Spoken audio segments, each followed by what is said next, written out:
Nintendo has been the number one household name in video games since releasing the Famicom in Japan back in 1983. The console's interchangeable floppy disk and inspiring games helped the company push back against the arcades that dominated the video games industry at that time. As the Famicom became more popular, Nintendo was eventually able to debut the console overseas with a new design, calling it the Nintendo Entertainment System or NES. With games like Super Mario Bros. And The Legend of Zelda, the console slowly but surely found an audience, and eventually millions of homes around the world had an NES parked in their living room. Even as other companies worked to match Nintendo's success, the company remains focused on innovation and family fun, and that dedication has inspired each other follow-ups. While some of the company's consoles have certainly been more successful than others, Nintendo's constant push towards new ways to play games has proven beneficial for companies across the video game industry.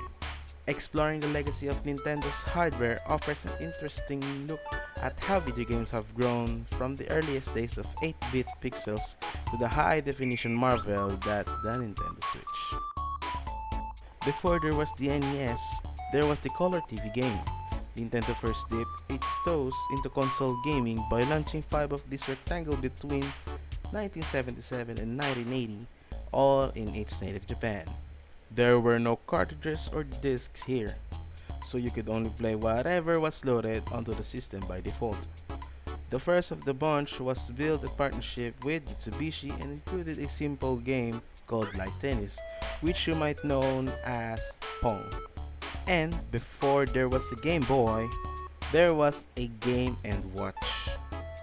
Again, this was a series of handhelds, with each one capable of playing one simplified game on a tiny LCD display. 60 different models were made in total, and Nintendo sold roughly 43 million units between 1980 and 1991. Now we get to the familiar stuff. Nintendo built on the success of its various arcade titles with the 1983 launch of the Family Computer or Famicom in Japan. 2 years later, it released an American version known as the Nintendo Entertainment System or the NES. After a massive, years-long recession, it's hard to understate just significant the NES was for the gaming industry. Its standardized business models gave home to several iconic hits and made Nintendo a titan in its field. Then in 1989, Nintendo managed to top itself. The Game Boy set the baseline for portable gaming consoles, made Tetris a phenomenon, and probably drove more AA batteries sales than any device known to man. On its own, it sold close to 120 million units during its lifetime. Chances are somebody you know still has one of these today. Nintendo's proper follow-up to the NES was the Super Nintendo, which hit the US in 1991. While it wasn't a big smash as its predecessor, it was still the top seller of the 16-bit era, which brought a wave of more powerful machines and more complicated controllers. More importantly, it launched murder's row of hits from Super Mario World to Donkey Kong Country to Final Fantasy VI. Nintendo followed that up with its first veritable bomb, the Virtual Boy.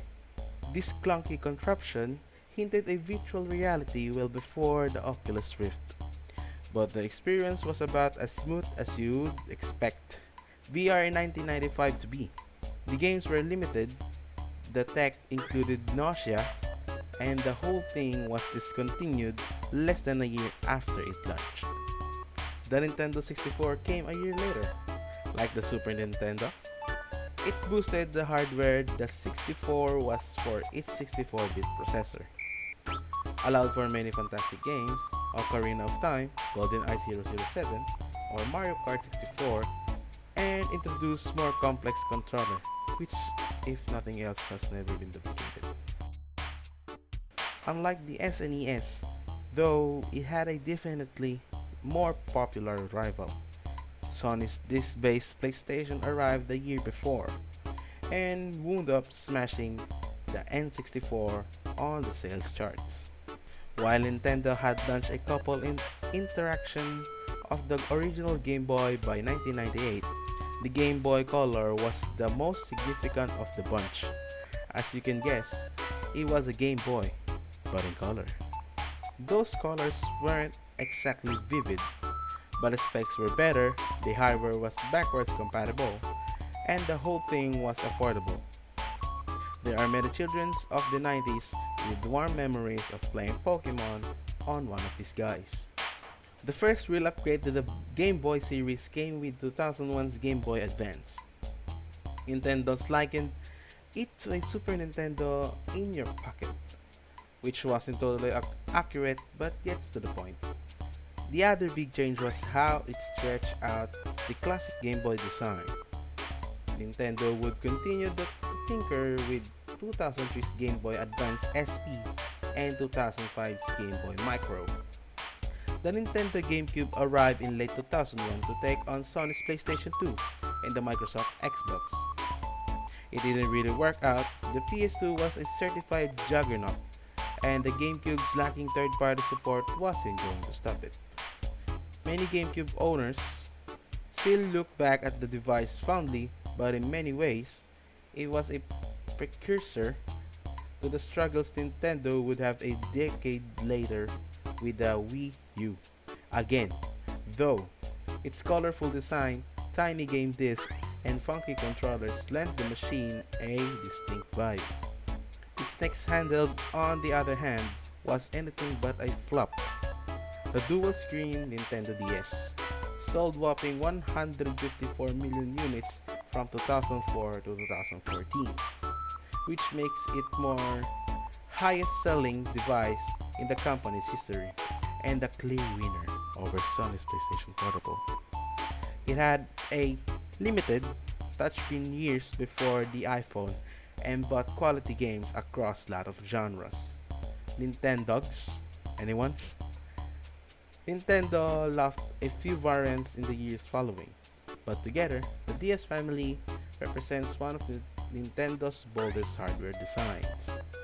The good times kept on rolling with 2006 Nintendo Wii. You probably know the story by now. Instead of trying to catch up with Sony's and Microsoft on a technical level, Nintendo and its motion controllers went after so-called casual market. The Wii was released 2 years before Apple's App Store became a thing. It's easy to think of it as just right device at the right time. In many ways, it was. At the same time, it's just plain fun playing Wii Sports with anyone in your house.